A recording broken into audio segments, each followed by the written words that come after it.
plaisanciers. Naviguez en toute sécurité avec Suivez la vague et Nautisme Québec.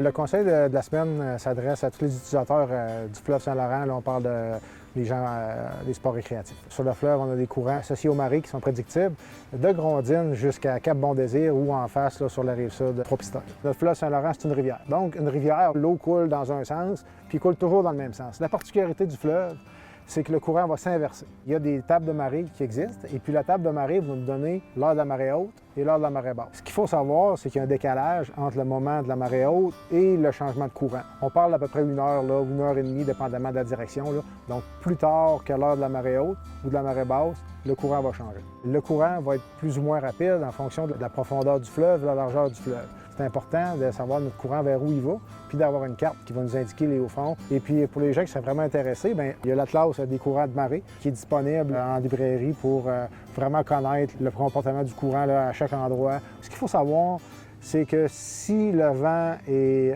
dans le même sens que le courant, on va observer très peu de vagues. Si on a 25, 30, 40 km/h de vent, lorsque le courant va s'inverser et que les deux vont se confronter, les vagues vont augmenter et c'est à ce moment-là que certains dangers qui peuvent arriver. Si jamais il y a des gens qui ont des pépins sur le fleuve, ce qui est important de comprendre, c'est que l'eau se déplace et pour revenir en sécurité, il faut se diriger vers la berge. Perpendiculaire à la berge, c'est la meilleure façon qu'on va pouvoir revenir en sécurité sans s'épuiser.